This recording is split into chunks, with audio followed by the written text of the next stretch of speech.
Hattie शुणुच poor geometry box केबे आनिबो 5 दिन हेलानी कहि होउची हां घरे गैस भी नहीं गैस आसले जाई रोसई हबो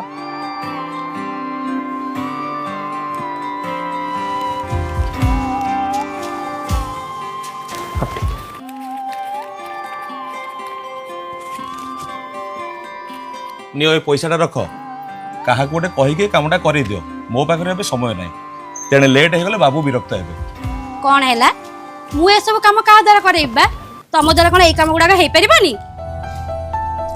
कहल तो मो पाखे समय ना तुम एमती किए चाकरी करछ बा सकाळ 7टा रे जाउछ राति अध को आसुछ जेते बेले देखो खाली से ऑफिस आ बड़ बाबू ता छडा तमर घर संसार बेले किछ अछि ना नाही शुण मु सफा सफा कहूँ मो पाखे समय ना तुम इच्छा हेल्ले कर ना ना मत जेबे समय हम मु करी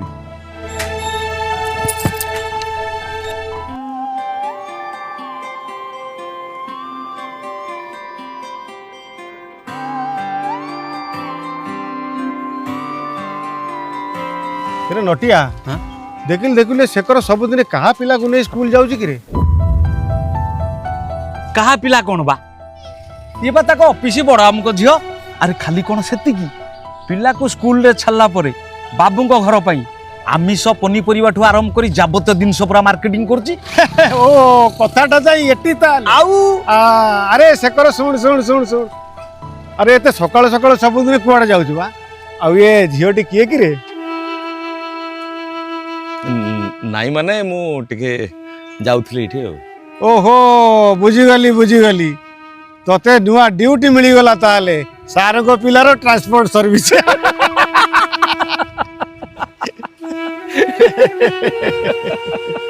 बुझल सन्याई हाँ। भाई रो मोर ऑफिस काम सरी जाए हेले सार को घर काम आदौ शेष हुए अरे एथि पे तते किछि अलगा पैसा मिलुची ना से दरमा पैसा रे सुआ सुआ बा अच्छा शेखर अंकल आपन को ऑफिस चाकरी करंती आपन तो आम घर रे सब काम करंती सुनिलु तो पिला मध्य तुंतु रे तू ऑफिस रे चाकरी करिछु ना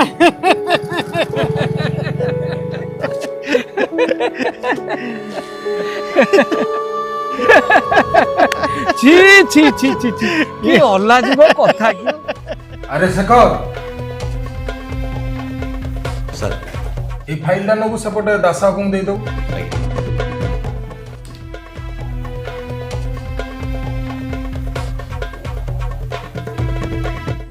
अरे कौन कहबू ना कौन सर काली टिके छुट्टी दरकार थिला घरे काम अछि कौन है छुट्टी अरे तू छुट्टी नेले तो काम किए करिवो सर टिके जरूरी काम थिला नहीं नहीं छुट्टी दे हबनी संध्या घर को जीवु मैडम कौन दीटा जिनस कहते आनी मार्केट रू दे दो तापर तोर जुआड़ जीवा कथा जीवु आज्ञा अरे तू तो जानिଛୁ काली मो झीर बर्थडे आ तू एपटे छुट्टी नेले मो झीर भोजी भातटा केमती आयोजन हबो कहिलु अरे सुन सुन सुन ड्यूटी सारी के घर को जीवु सब काम सारिबु तापर तू जुआड़ जीवा कथा जीवु हैला आज्ञा जा जा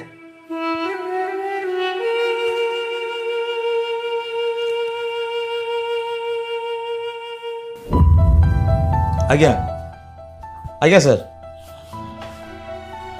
आज्ञा आज्ञा आज्ञा मु ड्यूटी जीवा पूर्व से कामटा कर देकी जीवी आज्ञा आज्ञा बाबा तुम गोटे कथा पचारि कौन पचारनु तुम सरकारी चाकरी करछ ना हाँ कहीं कौन लगी स्कूल रे सार कहते जो मैंने सरकारी चाकरी करछंती से माने देश तथा समाज रो सेवा करंती हेले स्कूल रे सांग माने कहउछंती तो बापा तांका ऑफिसर मानकर बोला को अधिया करंती बापा तुम सत कुह तुम देश सेवा करछ ना केवल सार को काम धन तो एमिति कथा मन को काहे के आणुचु बापा तो पई केते कष्ट करछंती कहिलु मु तो सत कथा पचर जीवु हौ हौ तो ट्यूशन टाइम हेलानी तू एबे जा आसिले बापा को सहित कथा हबो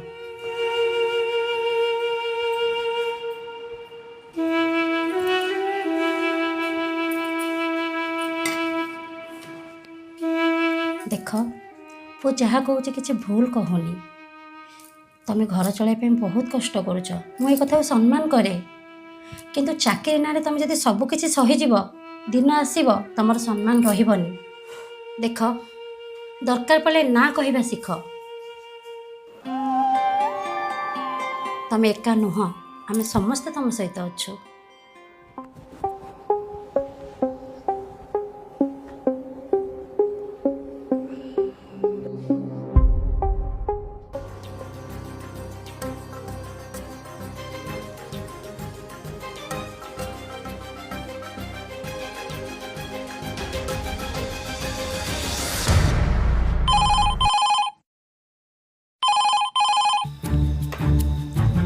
हेलो हाँ हाँ शेखर ये अच्छी अच्छा अच्छा ठीक अच्छे मुझे पठाऊँ।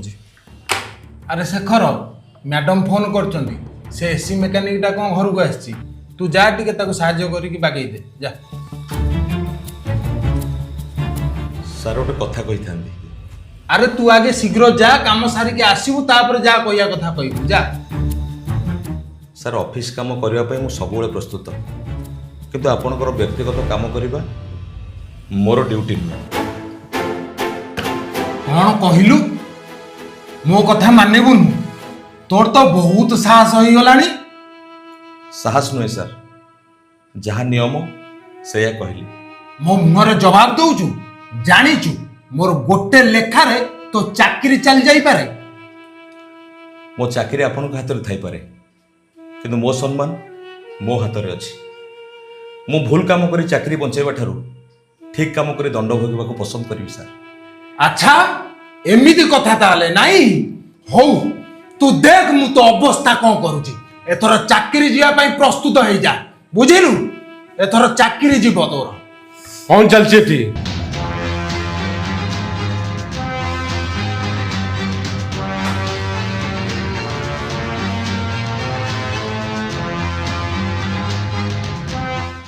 आपण ମୁଁ ବିକେ ନନ୍ଦ, ସବ୍ କଲେକ୍ଟର।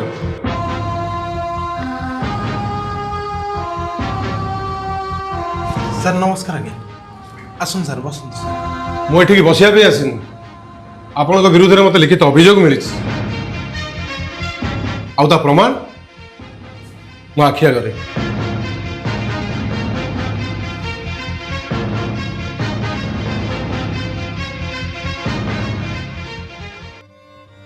ପସନ୍ତୁ। ମୁଁ ମାନସିକ ନିର୍ଯାତନା ପାଉଛି ସାର୍। ମୋ ପରିବାରକୁ ଟିକେ ସମୟ ବି ଦେଇପାରୁନି। ମୋ ପୁଅ ଆଖିରେ ମୋ ପ୍ରତି ଆଉ ସମ୍ମାନ ନାହିଁ। ବାଟରେ ଘାଟରେ ଲୋକ ମୋତେ ଥଟ୍ଟା ପରିହାସ କରୁଛନ୍ତି। ଚାକିରି ହରାଇବା ଭୟରେ ମୋ ସ୍ୱାଭିମାନକୁ ମାରିଦେଇ ମୁଁ ଏସବୁ ସହିଯାଏ, କିନ୍ତୁ ସାର୍ ଏସବୁ ମୁଁ ଆଉ ସହିପାରୁନି। ଦୟାକରି ମୋତେ ଏଥିରୁ ମୁକ୍ତ କରନ୍ତୁ।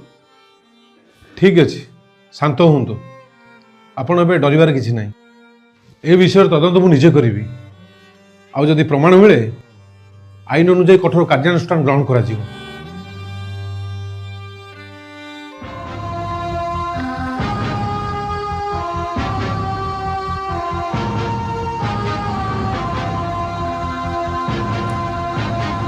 ମିଷ୍ଟର ଦେବେନ୍ଦ୍ର କୁମାର ସ୍ୱାଇଁ, ଆପଣ ଜଣେ ସରକାରୀ ଅଧିକାରୀ ହୋଇ ନିଜ କ୍ଷମତାର ଅପବ୍ୟବହାର କରୁଛନ୍ତି। ଜଣେ ସରକାରୀ କର୍ମଚାରୀକୁ ତାର ନିଯୁକ୍ତ କାମ ଛାଡ଼ି ବ୍ୟକ୍ତିଗତ କାମରେ ଲଗାଇବାର କୌଣସି ଅଧିକାର ଆପଣଙ୍କର ନାହିଁ। ଏହା କେବଳ ନିୟମ ଉଲ୍ଲଂଘନ ନୁହେଁ, ମାନସିକ ନିର୍ଯାତନା ମଧ୍ୟ। ଏ ବିଷୟରେ ଆଜି ମୁଁ ସରକାରଙ୍କୁ ରିପୋର୍ଟ ପଠାଇବି, ଆଉ ଆପଣଙ୍କ ବିରୁଦ୍ଧରେ କଠୋର କାର୍ଯ୍ୟାନୁଷ୍ଠାନ ପାଇଁ ସୁପାରିଶ କରିବି। ଆଉ ଆପଣ ଆଜି ଯାହା କରିଛନ୍ତି ତାହା ସହଜ ନୁହେଁ। ଅନ୍ୟାୟ ବିରୁଦ୍ଧରେ ସ୍ୱର ଉଠାଇବା ପାଇଁ ଆଉ ନିଜ ସ୍ୱାଭିମାନକୁ ରକ୍ଷା କରିବା ପାଇଁ ମୁଁ ଆପଣଙ୍କୁ ଧନ୍ୟବାଦ ଦେଉଛି। ସମସ୍ତେ ଯଦି ଆପଣଙ୍କ ଭଳି ଅନ୍ୟାୟ ବିରୁଦ୍ଧରେ ସ୍ୱର ଉଠାଇବେ ତାହେଲେ ଅନ୍ୟାୟ କରିବା ପାଇଁ କାହାର ସାହସ ହେବନି। ଆସୁଛି। ନମସ୍କାର।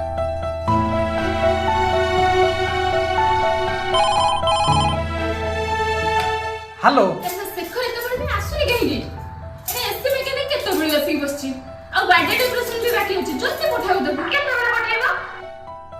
अरे तुमको किसी जना पड़ुनी बोधे ଏଠି କ'ଣ ପରିସ୍ଥିତି ହେଲାଣି କୁମ୍ଭୀର ନେଇ ମଝି ନଈରେ ହେଲାଣି ରଖ ଫୋନ୍ ତମେ